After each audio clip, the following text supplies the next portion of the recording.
මම ලියනවා ළමයි 6. මේකේ සාධක මොනවාද?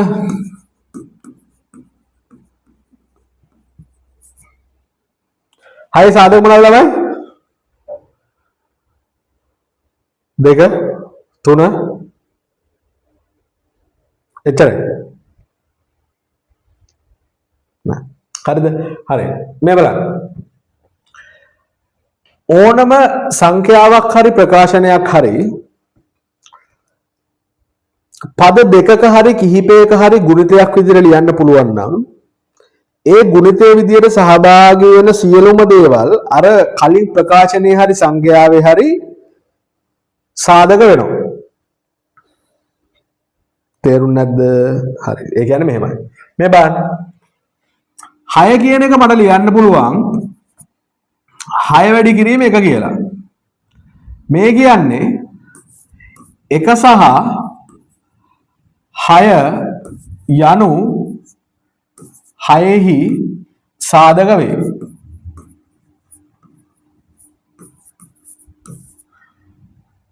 ඒ වගේම තමයි 6 කියන එක මට ලියන්න පුළුවන් 2 වැඩි කිරීම 3 කියලා. ඒ කියන්නේ මොකක් හරි ප්‍රකාශනයක් දෙකක ගුණිතයක් විදිහට ලියන්න පුළුවන් නම් මේ ගුණිතයට සහභාගී වෙනවා මේකේ සාධක. එහෙනම් මේකෙන් කියන්න පුළුවන් 2 සහ 3 යනු මොකද්ද? 6යි සාධක.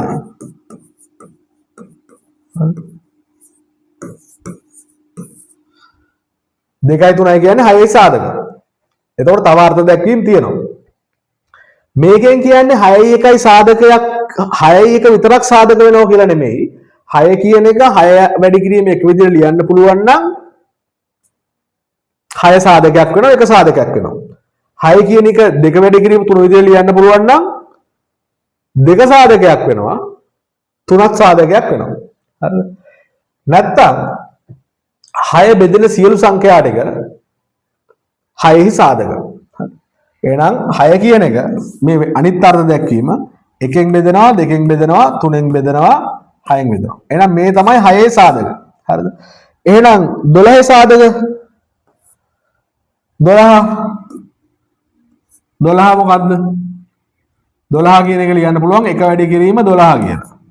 12 ලියන්න පුළුවන් 2 වැඩි කිරීම 6 කියලා. 12 ලියන්න පුළුවන් 4 වැඩි කිරීම 3 කියලා. 12 ලියන්න පුළුවන්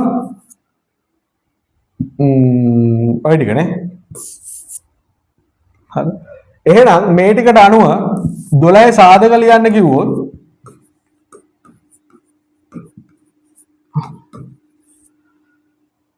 එක සාධකයක්, දෙක සාධකයක්, තුන සාධකයක්, 6 සාධකයක්, 12 සාධකයක්. මේ ටික ඔක්කොම 12 සාධක. ඔය ක්‍රමයේම තමයි අපි බීජීය ප්‍රකාශන වලත් සාධක හොයන්න ගන්න. හරිද? හරි. එතකොට හිතන්නකෝ 4x කියලා. 4x කියන එක ලියන්න පුළුවන් 4 වැඩි කිරීම x කියලා. එහෙනම් 4 කියන්නේ 4x ගේ සාධකයක්, x කියන්නේ 4x ගේ සාධකයක්. 4x ලියන්න පුළුවන් අපිට 2 වැඩි කිරීම 2x කියලා. එහෙනම් 2x කියන්නේ 4x ගේ සාධකයක්, 2 කියන්නේ 4 සාධකයක්. 5x වර්ගවයි 5x වර්ගවයි ලියන්න පුළුවන් 5 වැඩි කිරීම x වර්ගවයි කියලා. එහෙනම් x වර්ගවයි කියන්නේ 5x වර්ගවයිගේ සාධකයක්. 5 කියන්නේ 5x වර්ගවයිගේ සාධකයක්. ඒ කියන්නේ මොකක් හරි ප්‍රකාශනයක් සාධක දෙකක හරි කිහිපයක හරි ගුණිතයක් විදිහට ලියන්න පුළුවන් නම් ඒ ගුණිතයට සහභාගී වෙන ඔක්කොම මේක සාධක. දැන් 5x වර්ගවයි මට ලියන්න පුළුවන්නේ 5 වැඩි කිරීම xy වැඩි කිරීම x කියලා. එහෙනම් 5 කියන්නේ 5x වර්ගයේ සාධකයක්. xy කියන්නේ 5x වර්ග සාධකයක්.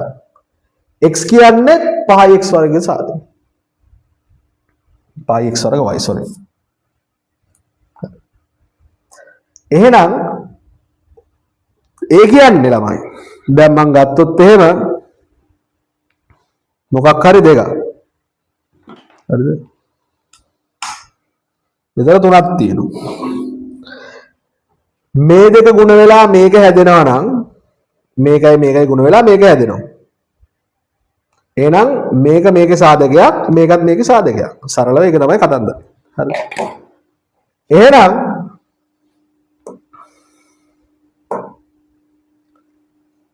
මේක දෙකක ගුණිතයක් විදිහට ලියන්න තියෙන්නේ.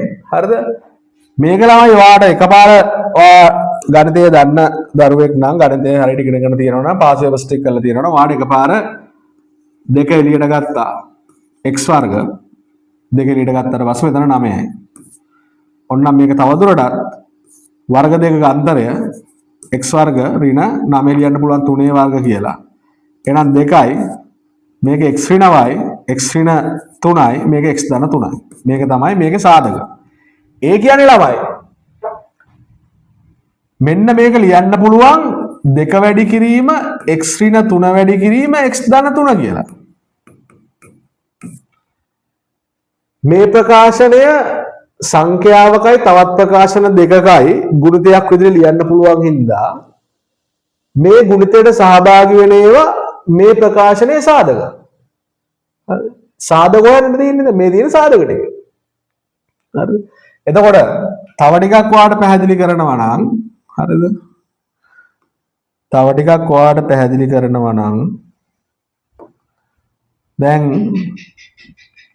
2x වර්ගනේ මේක ලියන්න පුළුවන් 2 වැඩි කිරීම x වර්ග කියලා. මේක ලියන්න පුළුවන් 2 වැඩි කිරීම 9 කියලා. මේ දෙකම පොදුයිනේ. පොදු හින්දා ඔයාලට එළියට ගන්න පුළුවන්. මේකෙන් 2 එළියට ගත්තට පස්සේ x වර්ගය ඉතුරුයි. මේකෙන් 2 එළියට ගත්තට පස්සේ 9 ඉතුරුයි. එහෙනම් අපි දන්නවා වර්ග දෙකක අන්තරය. a වර්ග ඍණ b වර්ග කියන්නේ a ඍණ b වැඩි කිරීම a ධන b.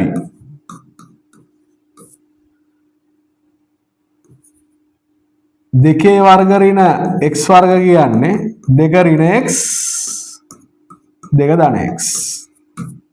එහෙනම් x වර්ග ඍණ 3 වර්ග කියන්නේ 2යි x ඍණ 3යි x ධන 3යි. මේක තිබ්බනම් ඇති. මේ සාධක වලට වෙන් කරලා තියෙන්නේ.